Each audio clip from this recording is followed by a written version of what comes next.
You're listening to Nutrition Matters Podcast with Paige Smathers, registered dietitian nutritionist. Hey everyone, it's Paige, your favorite nutrition podcaster and dietitian. Nutrition Matters Podcast explores what really matters in nutrition and health with a sensitive and realistic approach. This podcast relies on the support of listeners like you and needs donations to keep this project running. To help support the podcast, please consider making a donation at pagesmothersrd.com/podcast. If you find this episode interesting, engaging, or helpful in your life, please consider donating, sharing with friends and family, and leaving a review on iTunes. You can leave a review about this podcast straight from your podcast app. Search Nutrition Matters Podcast, click reviews, and then write a review. You can also find me on Instagram and Facebook at Paige Smathers RD if you'd like to have a little more food for thought. Thank you for listening. Hi everyone, thanks for joining me for another episode of Nutrition Matters Podcast. My name is Paige Smathers, and I'm really glad you're here as always. Today I'm speaking with Haley Goodrich, who is a phenomenal dietitian and someone I really admire. So I have been friends with Haley for a while now on social media, and I was really inspired by one of her recent posts. And that's kind of what brought on this conversation that we're going to be having today about permission. So we explained it a little bit more in the episode, but today what we're doing is we're exploring the power of permission. We're talking about this idea of permission when it comes to food and bodies, but what kind of tends to get in our way, and what are the benefits of leaning into this idea of permission and exploring it for yourself. So I hope that you enjoy this. I really found this conversation really exciting and fun, and just super fun to record and chat with Haley. So I'm hoping you find it helpful as well. So just to introduce Haley a little bit more, she's founded her own private practice in Pittsburgh, and that was in 2015. She specializes in similar areas of nutrition that I do: intuitive eating, eating disorder recovery, and digestive health. She is working on getting her certified eating disorder registered dietitian certification. And she's also, and this is something we talk about in the podcast as well, she's also a co-founder of a community on entrepreneurial dietitian health-focused community that's all about helping other health professionals have some mentorship and guidance to be able to build incredible businesses. So she's someone who I'm in her group for her. It's called Inspired to Seek, and I can link to that in the show notes. I'm in her group, and I find it extremely uplifting and just fun, and a really fun, supportive community. And if you're new to setting up a business, if you're on the professional side of things, it just can be such a nice place to kind of hang out and get some good info from some really hardworking people doing incredible things. So that is Haley. That is my guest today. I'm so excited to share with you what we chatted about. And then I also want to make sure that all of you remember the last episode that I published was all about mindful eating. And I talked about how I am going to be hosting a mindful eating workshop in the spring in Salt Lake City. And Noah and I, who's co-hosting the workshop with me, we agreed that for my listeners of my podcast, we would offer you a $50 off promotion code. So that code is Nutrition Matters. And if you're interested in the workshop, the place where you sign up for that is mindfuleatingworkshop.com. And then don't forget to enter in Nutrition Matters. Now, I have people flying in to come see this. And, the idea is spring in Utah is beautiful. And there's lots of amazing, fun things to do outside and interesting touristy things to do here as well. So, even if you're not local, we would love, love, love to have you. And I selfishly would love to meet you, some of you in real life. That would be so fun. So think about that. If it fits with your schedule and if it feels like a good fit for what you're looking for, join me there. I also like to make sure everybody listening knows about my online course, which is available at pagesmothersrd.com/course. This is a course that walks you through sort of the step-by-step guide to be able to walk away from dieting and to embrace these ideas that we talk about in the podcast all the time. So if you like what you hear on the podcast and kind of want to take it a step further, I would highly recommend checking out the course to see if it might be a good fit for you. That's pagesmothersrd.com/course.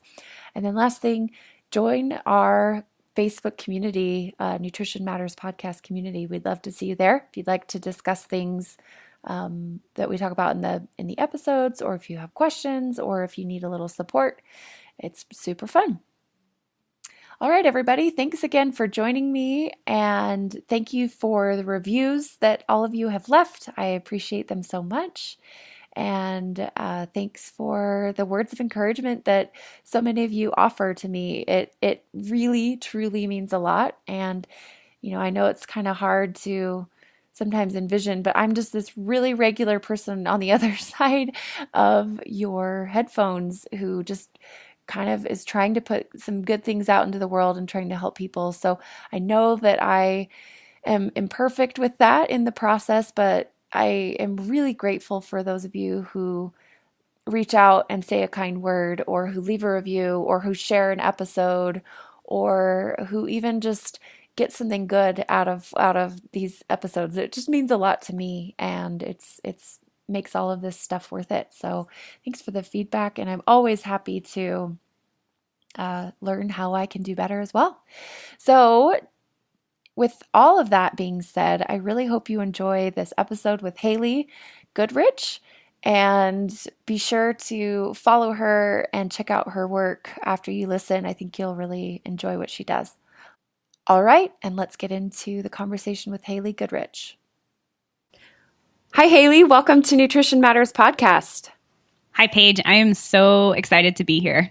Oh, me too, Haley. I've been following you for a long time, and we were just chatting before we started recording, and we both were like, wait a minute, is this really our first time actually talking in real life? It's so fun. I mean, in real life via Skype, but in real life.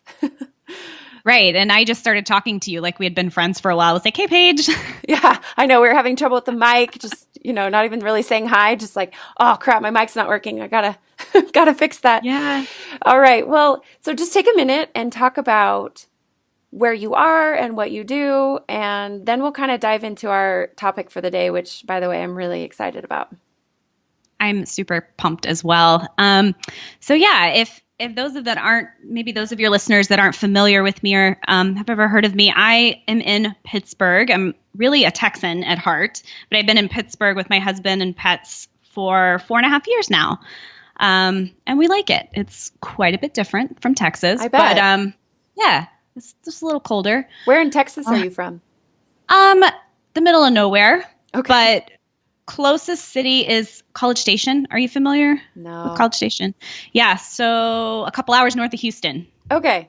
Yeah. I mean, I've been there, but I don't know much about Texas. Big. It's big. I know that.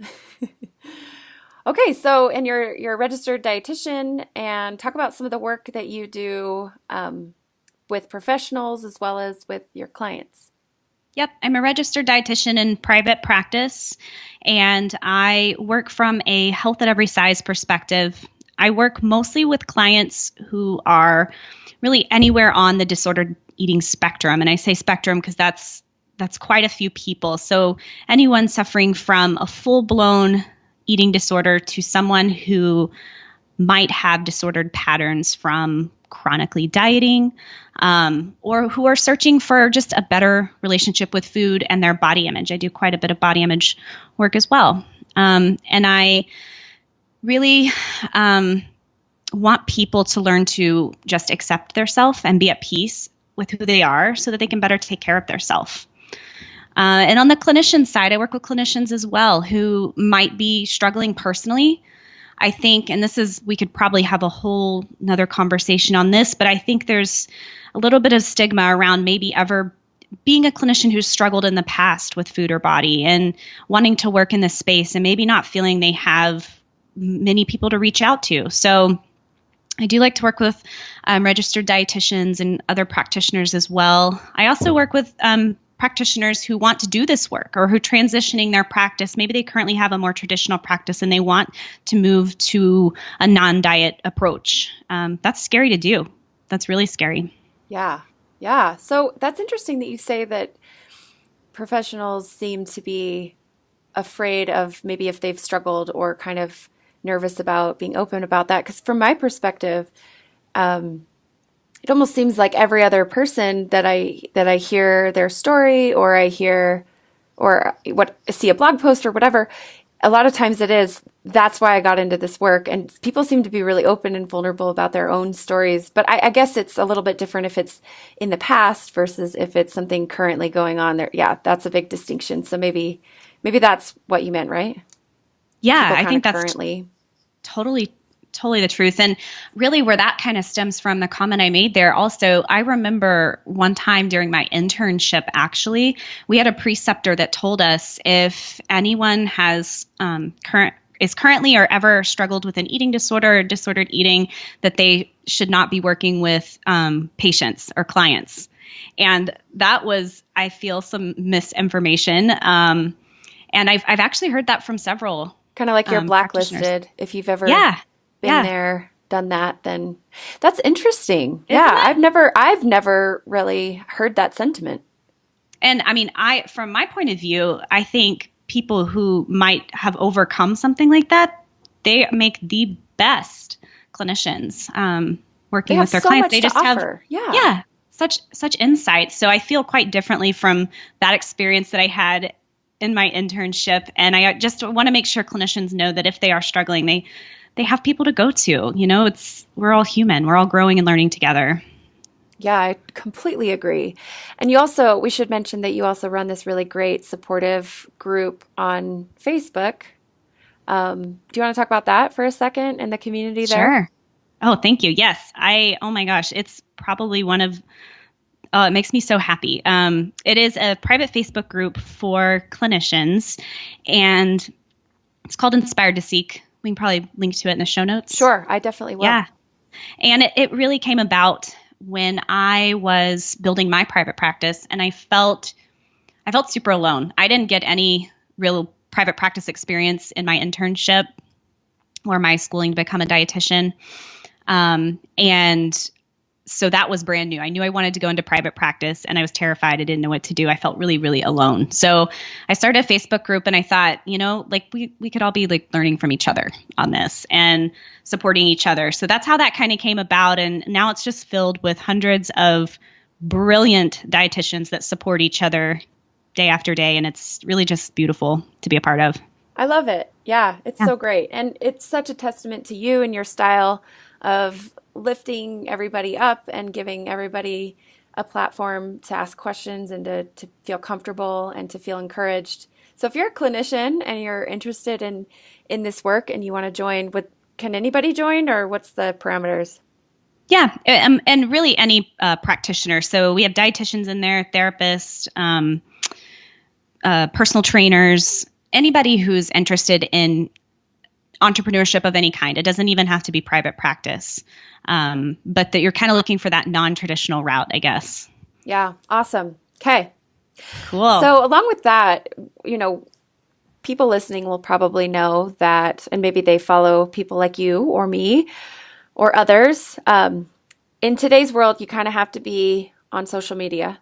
You kind of have to be posting, which honestly, I have to admit, like I'm such a social media introvert, even though in real life I'm an extrovert. I get so overthinky, weird about posting, and then I just end up not doing it. And then I'm like, oh, I should be doing that because it feels like, anyway, it's this hard thing for me. But I look to you as someone who's so good at just coming up with these really awesome, encouraging prompts. And one of them recently, which we're going to kind of focus our conversation around today, was talking about this idea of permission. And you and I had already talked about, or we'd already scheduled this recording, but we thought maybe that would be a good way to talk about this, kind of center our conversation around the idea of permission. And so just take a minute to talk about kind of broad strokes, big picture, what do you think about when you think about permission? And then let's just kind of see where this conversation goes. And yeah, we'll go from there. Yeah. So well, if you're familiar, the listeners that are familiar with the intuitive eating principles know that permission is one of the principles, unconditional permission to eat different foods. And that sounds great, but then there's a lot of, what does that really mean? And I think that most people just need permission to do something, especially when they're going against the grain, right? So the very first principle, speaking of principles of intuitive eating, is rejecting diet mentality. And that is a feat. That is really hard to do in today's day and age. And while it maybe even doesn't sound that hard, it really, really is. And this is where a lot of my clients struggle. And we work for a really long time on this. And so permission ties into that because people need to be able to feel empowered. They need to be able to drown out other people's diet talk, messages that are out there that we're just inundated with, right? And so having this permission that you can do something different. You have permission to eat all foods. You don't need a ton of rigid rules.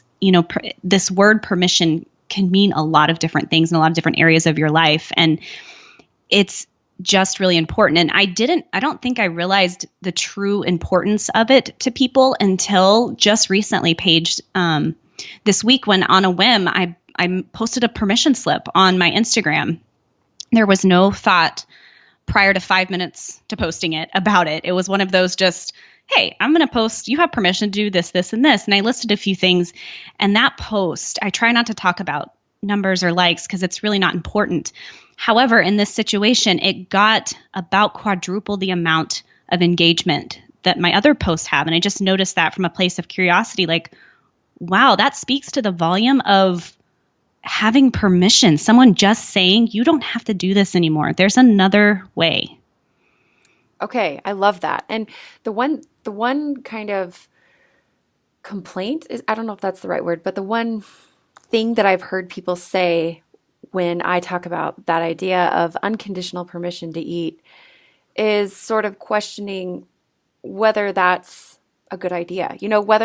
Does that mean you have unconditional permission to choose what to eat? Like I've heard people try to kind of like change the wording to try to make it a bit less radical, I guess maybe is where they're coming from on that. What do you think about that? The idea of unconditional permission to choose versus unconditional permission to just eat. I think a lot of fear comes up, right? I think when we talk about there not being rigid rules, a wave of fear rushes into people of, well, what does that mean then? Because for a lot of people who maybe are engaging in disordered eating behaviors or have been chronic dieting, they've had someone telling them every step of the way, you have to do this, this, and this. And there's usually some promise, right? Do this, this, and this, and you're going to be X pounds thinner, or like whatever. They're selling this promise, this idealistic thing that's supposed to happen to you. So whenever we break away from that and we're trying to just eat normally without rigidity, that is terrifying, right? That's terrifying. Like anything could happen. I'm afraid if I, like you said, Haley, if you eat a cupcake, like I could just eat 15 of them if there's no rules. Like would my body just do this crazy thing? Like what do you mean there's unconditional permission? So for me, what comes up when someone has that question, I kind of like to ask them, like, does that sound like a condition? Right? So unconditional permission to choose what to eat. That seems a little bit conditional. So it kind of seems like you're undoing the idea of unconditional permission, which, for so many people that I've worked with, and myself included, that's just so freeing. And it settles you down enough to be able to kind of get into the right headspace where you're asking questions that are kind of the right questions around food and these choices that we all have to make all the time. Asking yourself things like, am I hungry for that? Does that sound good? Am I in the mood? Do I want it now? Do I want it later? And once you start eating it, do I like it? Do I want to keep going? And I really don't believe that you have room in your brain to ask yourself those questions when you don't have permission in the very first place. So I think it's key to be able to tap into what's right for you in each moment. Yeah, it opens the door for curiosity, right? Because if we're doing rigid rules and we're following someone else's plan, there's no room for asking questions. There's no room for getting curious about what actually might work for your body, right? Yeah, absolutely. So what did you post on the permission slip? I know I'm kind of catching you off guard. What are some things that come to mind? And then I would love to hear about what other people added, because part of your prompt in the comments was to say, like, what would you add? And I think it's just something really simple like that. Like, what would you add? And from what I could tell, it seemed like it was just like on and on and on. People were adding and adding to that list. So I'd love to hear some of the wisdom from you and then others as well. It was insane, Paige. And one thing I was going to say after I posted it, I got a little fearful. I was like, oh no, how's this going to go? I don't know if kind of what you were saying about social media a few minutes ago, but that wave of fear kind of goes over you of like, what kind of backlash am I going to get? But really, I had a lot of engagement and there was no backlash. So I thought that was also interesting to observe Either from this you just post. have curated kind of a certain follower, or maybe people were, it was getting them to think, or maybe people, I don't know. So, that's interesting. No, absolutely. So on the permission slip, I said you have permission to eat at least 3 meals and 3 snacks a day. You have permission to eat carbs at every meal.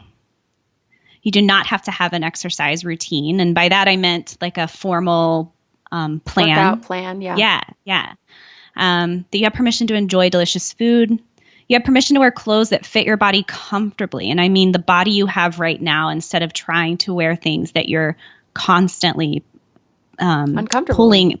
Yeah, and you're pulling at the shirt, or it's that makes the pants such a are difference. Jabbing into your stomach. Yeah, you have permission to buy something or borrow something or whatever, something that fits.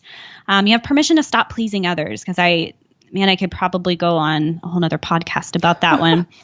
You have permission to focus on your health, not your weight. And you have permission to you have permission not to justify your decisions to anyone else. Because I feel that a lot of decisions often are based on what someone else is doing, what someone else might think of me. And don't you think that's so hard in today's world with social media? I feel like everybody's looking, we all want validation. I mean, that's just part of life, but it's just, I feel like it's just magnified in our current world, where it's like, okay, I'm going to post about this, and what does everybody think, and is this okay? And every time I post something on social media, I'll have people sending me private messages like, what do you think about that? Is this okay? Is this healthy? And it's just like, okay, like, I'm not the guru. Like, let's learn how to kind of trust what's going on for you. So definitely experience the same thing as well, Paige. You also asked, I had, I guess in the post I had said, I'd love to hear your ideas for permission. And I had a ton of direct messages. And then I just chose a few at random to share with everybody, of course, keeping them anonymous. But some of them were the permission not to categorize yourself with any diet, or she was really talking about labeling yourself like being gluten-free or Whole30, or having to be paleo, or put a label to how you're eating, right? Being ritualistic. Another one said you have permission to listen to your body, to eat nutritious foods whenever you're hungry or have cravings, because your body is smarter than we think. I liked that one. Awesome. Trying to scroll through here. Permission to eat dessert no matter what you ate yesterday or today, or will eat tomorrow. And I think that also goes to the unconditional, speaks the unconditional permission part of that. Sleep longer if you want. Man, sleep's important. There was another one about stopping the trends of labeling foods. This is so great. And I think you made a really good point when you said, not to kind of be like, oh I can't believe how many likes I got. It's not really about that. It's just sort of speaking to this idea of, wow, this really resonated with people. So let's talk about, why do you think that is? Why do you think this idea of permission, that word, why is it powerful, or why was it powerful that day? And how can it continue to be powerful for the people listening? I think people are confused. Do you get a lot of confusion from your clients? There's so much nutrition information No, out all of there. my clients just totally come in knowing exactly how to do everything. No, I'm just kidding. No, People totally. are so It's so confused. confusing. Yeah. So confused. And to have someone sit there and walk with them and say, let's explore this. Let's figure this out together. Let's look through some of the actual science behind some of this stuff. It's relieving. I think it's a breath of fresh air. I think people are relieved, and to have some direction, to have something that feels freeing, that doesn't feel so rigid and stressful. So okay, I'm just thinking about this in other areas of life and just trying to kind of connect to what people listening might really care about. So for sure, food and body image and our relationships with those things are really important. But what about the idea? What do you think would be the opposite of permission? Like rules, I guess? I don't Yeah. know. What would you, okay. Yeah. I would think a rigid diet plan, right? Something telling you when and how much and what is okay and what's not okay. Okay, so someone listening might be thinking, well, I like rules. They keep me safe. I like checking off the boxes. I like knowing what's expected of me. I like categorizing. All this loosey-goosey freedom permission stuff makes me really like almost nauseous, you know? And I just want to validate that. Like if Totally. I mean, a lot of my clients will tell me that. They're like, no. Don't give me permission. Tell me what to do. And then we have to kind of look at why this idea of permission actually probably helps them get to where they want to be with those things way far more effectively than a whole list of rules. I'm also thinking, and I want you to answer that, but I just want to also connect this to, the idea of like parenthood, where for sure you have to set rules and boundaries, and there has to be like some structure and some order in the parenting relationship. And I don't think that permission means that there's none of that, right? Because you can have this attitude of permission and openness and kind of like peace with this aspect of life, parenting, but that doesn't mean that you need to choose like full on rules, intensity, or full on permission. You can find this place that sometimes it's like I'm giving myself permission to create some structure, right? So if you feel like you're on this side where you're like, oh my gosh, my relationship with food was chaotic on one end of the spectrum, and then I gave up dieting, and now it's over here. Sometimes permission can mean looking at that and trying to kind of figure out where the right place is for you. It doesn't necessarily mean loosey-goosey stuff. Does that make sense, what I'm saying?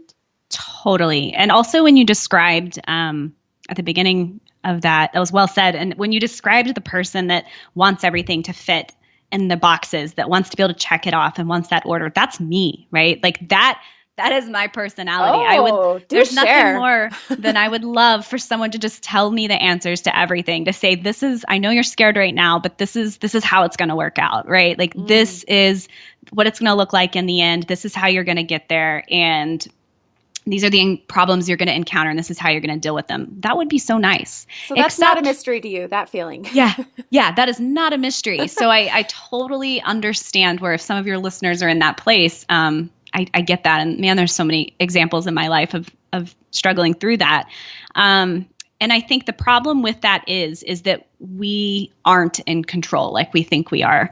We can't control a lot of what's going on, right? We can't control our shoe size. We can't control our height. And people will argue if they can control their weight. But yeah, everyone has a weight that their body, a stable, healthy weight for them, and that looks different for everybody.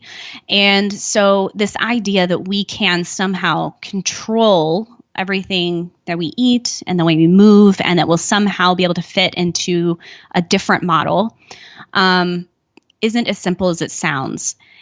And so, while it would be nice for all the answers to be in front of us, for everyone to say, eat this way and you'll look this way, it's just not realistic, right? It's not realistic. And we actually need a lot of flexibility as humans. Yeah, I love gray. Like I love, or some people like to call it like all the colors in between black and white. I love like the past few years of my life have been sort of just trying to get comfortable with the gray and realizing that that's like where all the beauty of life exists. And I relate to the rule thing a little bit, but that's not so much my personality. I'm not like a super perfectionist, check everything off the boxes, somebody tell me what to do. I've always been someone who likes to kind of find my own answers, but I can understand that, especially, when life is busy and you're doing this and that and having all of these things going on in your life. You don't want to sit there and think, what do I need to do to work on my relationship with food right now? Sometimes you just want someone to be like, no, these are the things that you need to do. Check them off and it will happen. The problem is, that's, like you said, that's just not realistic. That's not true. Certain things are really, like our weight, for example. I really, truly believe that our weight is not really in our control. And I don't think that that's how most people talk about weight. I think most people talk about weight as if it's as easy as snapping your fingers and finally deciding to be motivated.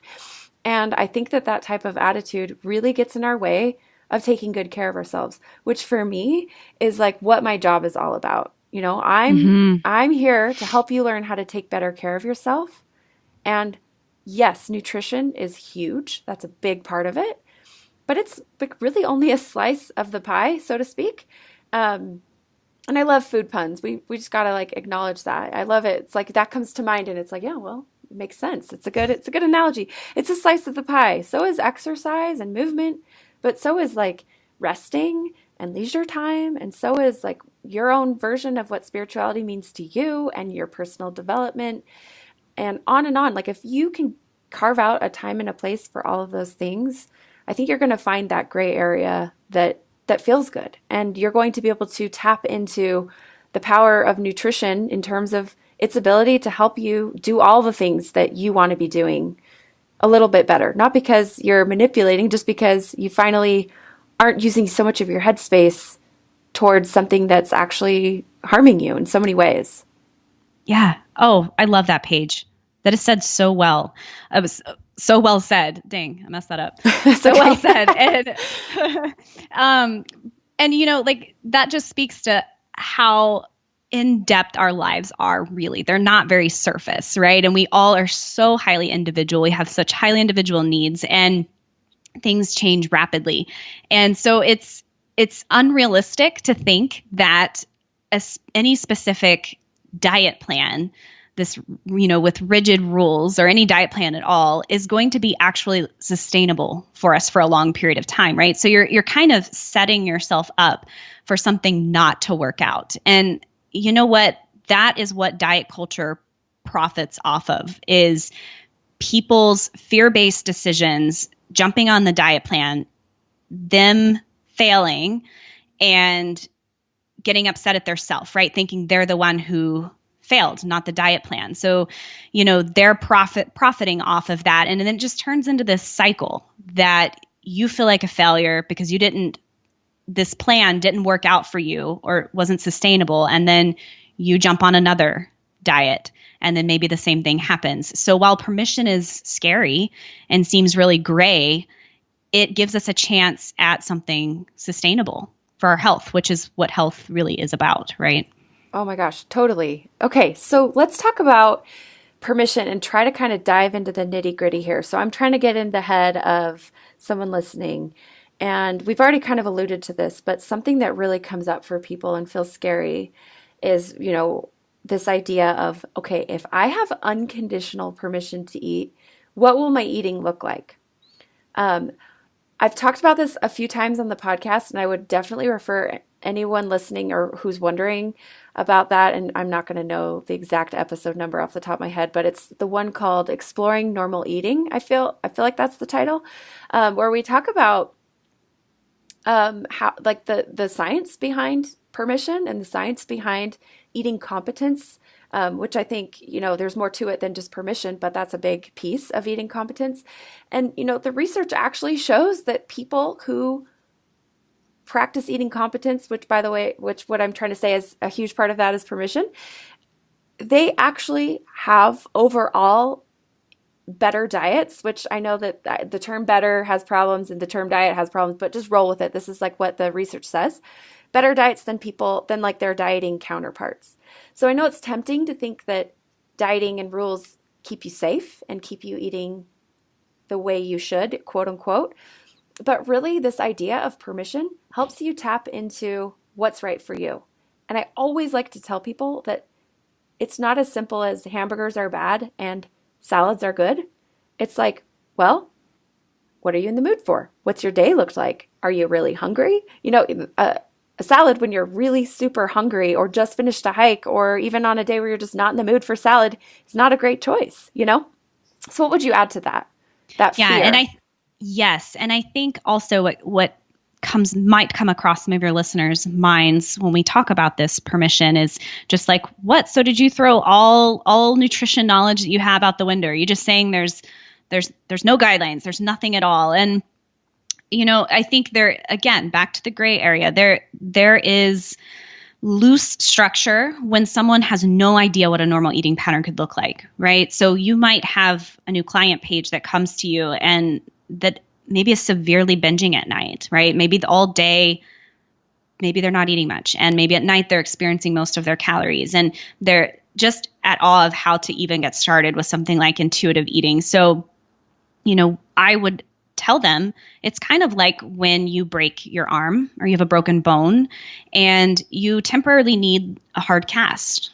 And it's temporary, right? It's just a little bit of support to help your bones heal back to where they're supposed to be. And then maybe move to a soft cast. So you get a little bit more flexibility and you get to start working on those muscles and getting your full range of motion back, really connecting with your arm again. And then pretty soon the flexible cast is off and then you're able to have full free range motion. And that's where you get permission, so speaking of permission, to do pull-ups again or push-ups or wash your hair in the shower, whatever you're doing with your arm, pick up your dog, pick up your baby.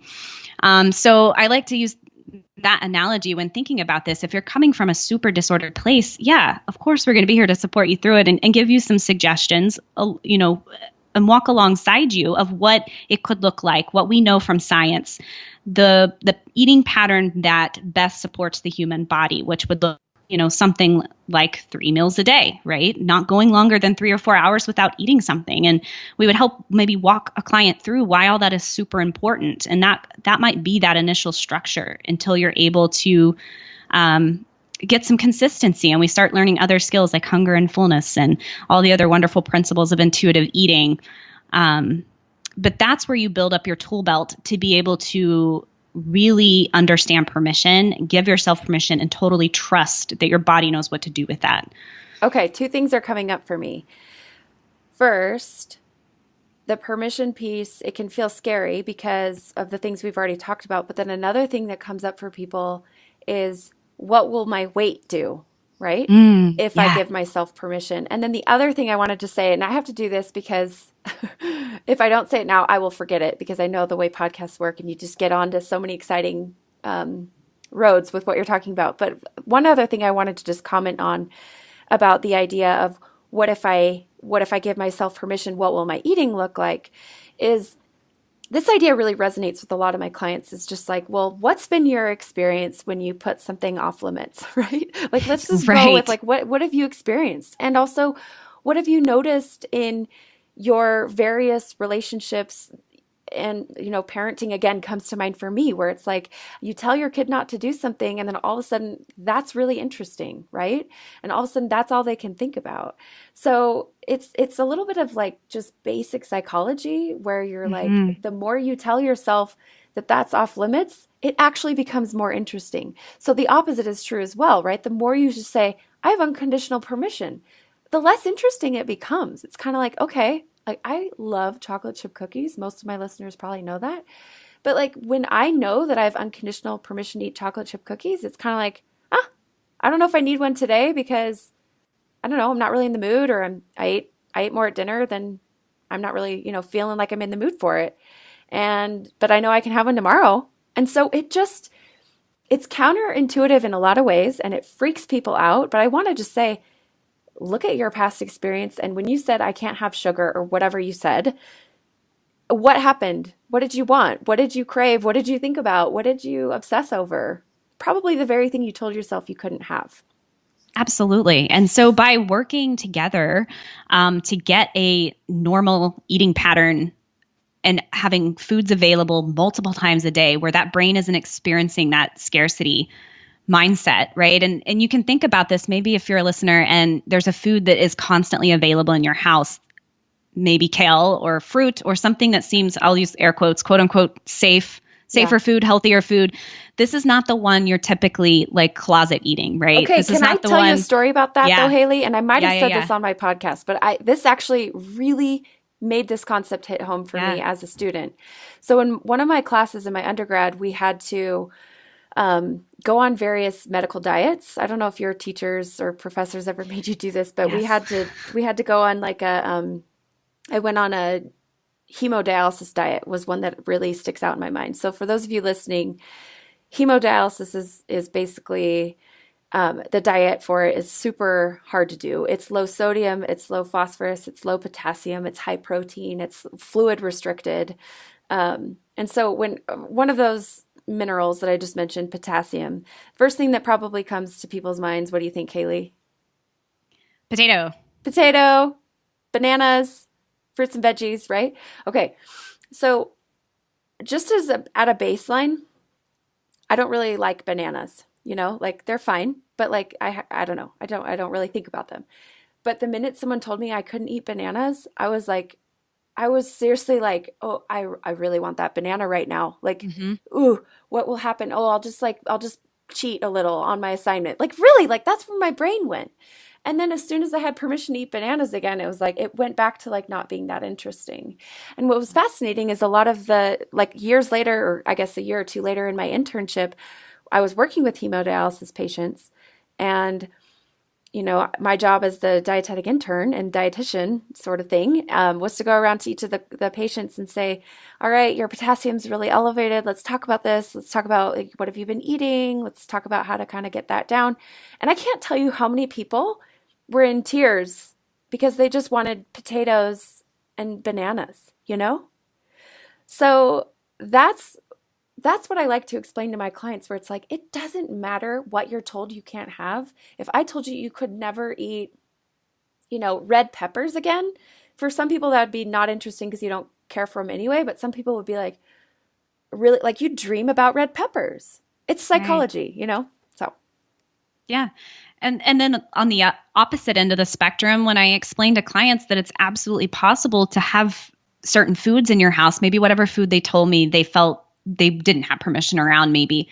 I explained to them it's absolutely possible that this, let's say, pint of ice cream could be sitting in your freezer for a while. Like you might forget about it at some point. And honestly, some of my clients who have gone through this process, actually a lot of them, will come back to me and say, after we've been working together for a while, they're almost a little sad. They're like, some of my foods have lost this like really exciting thing. I used to have it up on a pedestal and it just seemed so amazing. And now that I can have it anytime I want, it's like, okay, yeah, it's so true. It's not that big of a deal anymore. And so, that's our reasoning and wanting this permission and this, ability to make choices for yourself when you need them, what your body is asking for. And yeah, I don't know.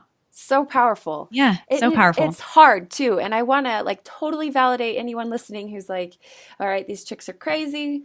This seems too hard. This is scary.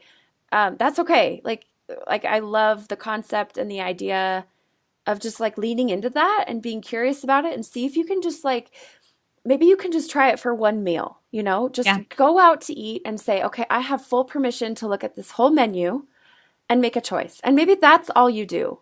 You don't need to necessarily say, I'm overhauling my whole life right now and I'm totally committing. Maybe you just experiment in little steps that feel okay. And then you see where that goes and be curious about it. Yeah, absolutely. I definitely agree with that. So the other thing I wanted to really try to talk about, and I know that this gets really tricky because sometimes the answers aren't easy here, but a lot of things that pop up for people are weight related. When it comes to talking about permission, it's like, well, what does that mean? What does that look like? And there's so much of our worth, sense of who we are and our worth tied up in the way that we look or the way other people perceive us or the compliments we get. And so how do you start to kind of look at that with your clients, Haley? I know that, I mean, this is tough work that often needs therapists on board, in addition, hopefully, to talking about food with your dietitian. Therapists can do a lot of this body image work, but let's kind of try to dive in a little bit and talk about trust, maybe, or how you approach it. This is one of my favorite topics, mostly because it is so uncomfortable, right? And you're like, what? But when things are really uncomfortable, that's when the good stuff happens. That's when we learn the most. And these are very difficult conversations to have. If you're on the clinician side and you're listening to this, I know you know how uncomfortable it is when someone's breaking down in tears in front of you, so unhappy with their body size, so terrified they don't know what's going to happen to their body size. And while you're trying to hold the most space for them and really affirm that you hear their pain and you understand, you might be freaking out in your head. Like, how do I help this person who is so badly in pain and scared? And if you're on the client side, I know you might experience everything I was just explaining. So it's tricky. And really what I try to do with my clients is open up the conversation, because I find it hasn't ever been opened, right? It's not open. It's not something that's talked about. It's just seen as, oh, I'm supposed to go on another diet to fix this. And I really hate that word fix, right? I really, really hate that word fix. It doesn't leave any room for acceptance. And so many of my clients, what I try to start with is tell me about your fears with weight. And I want to give them that free space to really express their true, honest fears. And many come to me knowing I'm a non-diet practitioner. They come to me knowing I'm not going to weigh them. However, when they get really honest, they say, I still have this desire to be a different size. And so I say, okay, let's, I want to honor that. That's how you're feeling. I can't change your feelings, but let's hold that over on one side. And then let's keep talking about this. Let's keep talking about it. And I find by opening the conversation, that's the first step, right? The first step. Someone listening could very well journal about that question, right? They could journal or talk to someone that they love, or their therapist or their dietitian they're working with, about what their fears are, and just like get those out. And sometimes when they're in your head, they're a whole lot more scary than when you say them out loud. At least that's my experience. Yes. Yeah. Get really clear. Why are you struggling with this? Right. What does it mean if you were to wake up tomorrow X pounds smaller? What would that bring you? What is it that you're looking for in that? Would people treat you differently? The questions could go on and on, but I want to get a really, really clear understanding of what it is you're looking for, because we know that purposely trying to lose weight, intentional weight loss, fails for 95 to 98% of people. So before I ever start to support someone on that, which I don't with that kind of statistic, but I want to know, if knowing that statistic, why is it still that important to you? Where, what's going on? So we start to dive into that. So how am I doing, Paige? No, that's great. I love that. I mean, getting clear about it, talking about it, having a safe space to explore something that maybe has only existed in your head, I think is really valuable. What happens next? We're not saying, and what I'm really honest about is, we're not saying your body doesn't change sizes and become smaller. We're not saying that either. I can't control your size, just like you can't control your size. However, depending where you are, right, this goes into set point weight theory, which your clients may or may not have heard about or understand. But it's just the idea that every human has a weight range that they are supposed to be at. And when you feed your body appropriately and consistently what it needs over time, your body tends to go to that and really stabilize there. For some people, that's weight gain, right? Because maybe they've been restricting for quite a while. For some people, that could be a smaller size. It could. For some people, their health and their eating habits could change dramatically, and maybe their size stays about the same. I can't predict that. You can't predict it, and it's also the way I like to explain it to my clients too is, it would be like, that would be a really big red flag for you as my client if I were promising that, because I don't know And I feel very strongly to kind of protect this space because of the nature of the industry we're in. It's so easy to be gimmicky. It's so easy to promise things that people want to hear. It's actually kind of hard to exist in this space and trust that like the right people will find you and they'll be good with it, because this is what people are so used to hearing. So that's kind of what I try to explain to my clients is like, if I were to promise that, that would be a big red flag. So I'm not promising it, but we can kind of like let that be its own thing, and then we'll really try to work on behaviors that and thought processes, and trying to kind of get whatever education gaps filled in that are missing for you, so that you can really learn how to take good care of yourself. And then who knows what will happen with your weight. This is about self-care. This is about self-care and health, actual health, not just aesthetically being a certain size. And, you know, this is what comes to my mind now. Have been in my private practice for about 3.5 years now. I've had clients literally at every size, all across the spectrum. I've had clients who are in really small bodies. I've had clients who are in really large bodies. I have clients who have been in different size bodies in their life. And you know what, Paige, and I know you've definitely experienced something similar. The size never determines my client's body image, right? They could be in a smaller body and they could be struggling tremendously. They can be in a larger body. They can be struggling tremendously. They could be in a larger body and now be in a smaller body, and they still don't like their body. So just my clinical experience of watching people change sizes or watching people be sizes, I know that size and changing your size does not equal improved body image. It just doesn't. To that. It doesn't. No. And so, yeah. And in fact, that can perpetuate the issues, right? So if you feel like at some point in your life you've been promised that if I lose weight, I will love myself more. And then let's say you lose weight and you still don't love yourself, you start to say, well, gosh, I must not have done enough. And you keep going and going and going. And this is where actually a lot of my clients with really serious decades-long eating disorders, where this stuff starts, you know? And I know that people get a little bit like bristly when I talk about eating disorders, because they're like, oh, that's just those people over there, and that's just kind of, you know, that's not me. Or even some dietitians say, oh, I don't treat eating disorders. And it's like, yes, you do. Yes, you do. Because if someone's coming to see a dietitian, not all of them, but many of them are going to dabble into these behaviors that are just not healthy for them, right?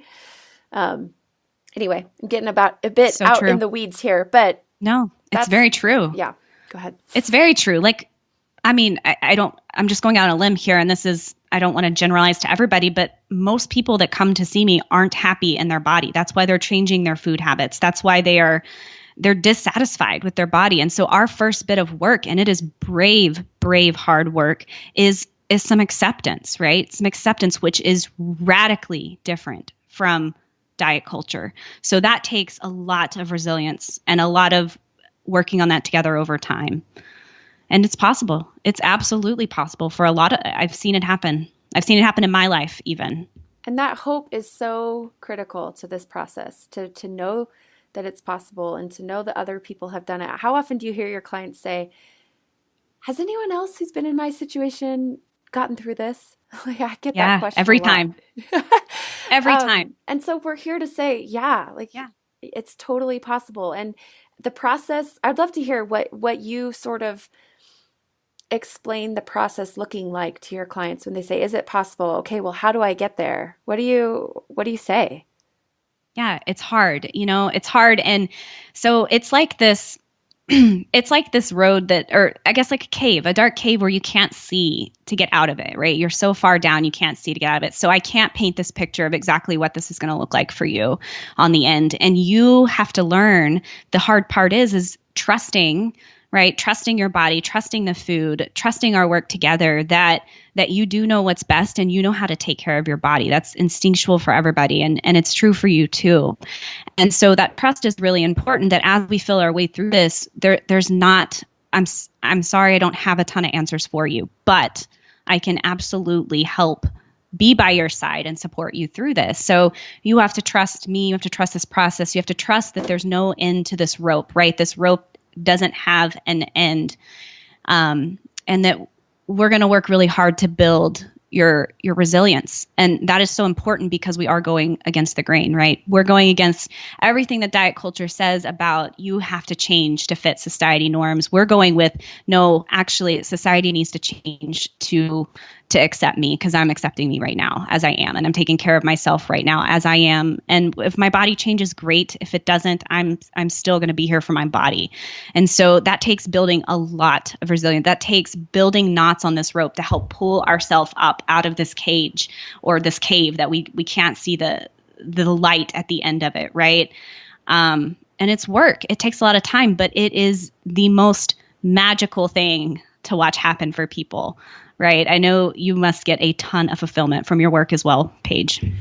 Definitely. Yeah. And the way I would describe this process to anyone listening or even to my clients when I'm working with them is to say, you know, I agree with everything you've said where it's like no one can promise what it will look like, but you kind of have to just keep on keeping on. The other thing I would add is that it kind of looks like being a little bit present, thinking about what feels doable to you right now to work on. What do you feel like you're capable of being curious about, and what can you experiment with, and do that. And you don't commit to that for that meal or that day or that week, but make it doable and like bite-sized and just sustainable. And don't commit to like all this stuff that feels too overwhelming. Just experiment with stuff. And then after you've experimented with it, reflect back and say, what happened when I did that? What normally happens when I do the other thing? I've talked about the chocolate chip cookie here, so I'll talk about it again. Like for me, giving myself permission to eat chocolate chip cookies literally was a game changer, because every time I made chocolate chip cookies, I would eat so much dough that I would feel so sick and then be like, I'm never doing that again, ever. And then I would do it again, like not that long later, right? And so finally when it was like, okay, I can eat some dough. I have permission to eat some cookies. And then I'm going to experiment with what happens when I just pay attention to what my body's trying to communicate. I swear to you, it's like not even that hard to just be like, oh my gosh, I enjoyed that. And I'm moving on. Eat, enjoy, move on. And so that's what makes these things sustainable, is paying attention to like that thing I got curious about that actually worked for me. And I'm going to keep doing that. So. Yeah, we're just trying things on, right? Like we're just trying things on. And this is where you work with your dietitian to say, all right, so these cookies, I love your example page. Like I'm having this like thing that keeps happening with these cookies. Like what's our plan here? What are we going to do about it? And so we try different things on. And I always tell my clients, like some are more uncomfortable than others, and we'll just learn from them. If it goes terrible, I promise you can go back to dieting. Like you can make a choice if it goes terrible. But you know what? It most of the time doesn't go terrible. And it's not this huge leap, like, right? This permission, this whole conversation around permission and building a better body image and acceptance, like this is not this huge leap of like taking your brand new unicycle you just learned to ride and like going to find the tallest hill and then bye everybody else and like just like fly down it. Like, okay, why did you use a unicycle example? I love that. Oh my God. I'm not sure. It's been my favorite analogy for a long time. I probably heard it on a podcast somewhere. So if I'm not giving someone credit, I am so sorry. Or I made it up in session. I'm glad it's a unicycle and not a bicycle because that's an important detail. Anyway, keep going. So you're not going to take your unicycle to the top of the highest hill and then just like jump on and ride down because you're going to crash. And so, you know, we're just trying to find some training wheels, or I don't know if a unicycle can have training wheels. I don't really know much about a unicycle, but maybe if you add some more wheels, it would be a whole lot easier to stay at. Yeah. Right? Start with like a bicycle or a tricycle, right? No, it's so true. That is such a good point that like we're trying things on, we're figuring out what works. And you know, I think one of the things that really resonates with me personally is this idea, like human beings, if we could summarize evolutionary psychology in like one simple sentence, it would be human beings want to keep doing stuff that feels good. Human beings want to stop doing things that don't feel good, right? So dieting is this weird thing that it doesn't feel good. It doesn't work, and we know it, but we still want to do it. Why don't we try to tap into our psychology and say, well, what does feel good? And what can I try out that is going to kind of help me feel like I'm moving along this path of not doing the thing that I know doesn't work for me? And that requires a little bit of awareness, a little bit of paying attention. But it's so worth the effort, because then you're able to continue doing the things that feel good and to stop doing the things that don't. And the truth is, there's no simple answers to what that means for you. That's why this is so individualized, like you were saying earlier. Yeah, I love that. And I think one of my favorite things to talk about with clients multiple times, right? Whenever they're kind of panicking about, well, I'm having a really horrible body image day today, or I can't I can't tell when I'm getting full, or like whatever it is that they're really struggling with in that moment, I like to always remind them, like, you have choices, right? Because I think what happens in our brain too is it goes straight to this, like, if I can't figure this out, or if it's not this way, then like I've got nothing, right? And you panic and it catastrophizes. But yeah, I like to remind them, like, you have choices. It doesn't have to be this way. So when dieting sucks time after time, it doesn't have to be this way. Like, there are choices out there, and you always have choices. Yeah. Oh, okay. So I just recorded an episode about that's going to be released before this one, where we talk about the choices that we have in setting boundaries about diet talk. And I love that you bring that up, because when you're in that fight or flight mode, when you're stressed and anxious and feeling just like in that place, it's so hard to think, and it's so hard to remember that you have choices. But even just that little mantra, you have choices, to just remind yourself, wait a minute, I do have choices. What are they? Let me look at them. I feel like that's really powerful. And that comes back to this idea of permission, right? So permission is that in a nutshell. Permission to make these choices. To have choices, to open them up, to realize that you're not tunneled into only doing one thing, right? Yeah, that's such a beautiful kind of way to tie it in, because the idea of you have choices really kind of brings this whole conversation full circle back to this idea of permission. And that's the whole thing we're trying to do here, is just trying to kind of help us realize we have choices, and anything that takes away our choices, we're probably going to rebel against it, whether we mean to or not. It's kind of just the way we're programmed. So yeah, permission, work on it, people. I think it's really powerful and really fun. It's the same with the body image, right? You can take that same idea of you have options. It doesn't have to be this way, into your body image work. And whenever you're having a really low and just a day where you just feel yuck in your body, there doesn't have to be this drastic, well, I'm going back to doing X, Y, and Z, and you have the ability to sit through an uncomfortable feeling, knowing that there's going to be options. There's going to be another day that comes, maybe another hour that comes, that you feel completely different, because body image is 100% a perception. That's the biggest thing. And that gets into a whole nother conversation, but it's a perception, right? And so your perception, you have the ability for that to change.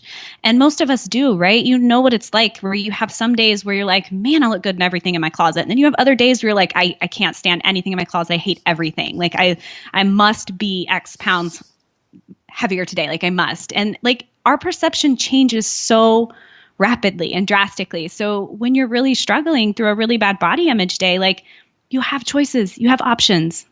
Oh, gosh, that is so profound and so amazing. And that idea, you have choices, I think I'm going to keep that with me for sure. Like that's something that really resonates in so many different aspects of life. Like, I mean, all the things that we're going through and all the complexities of life. So just remembering, like, you do not need to be in this fight or flight. You either, kind of like that habitual reactivity mode, you can make a choice here. I think that's so powerful. And it also helps us to remember, like, every moment is a new moment, right? Like a kind of a chance to you can be different right now than you were that other moment. And we don't need to do this whole all or nothing stuff that we can sometimes do in this process as well. Yeah. And on that same note, when we're talking about permission, that goes also back to what's coming into your life.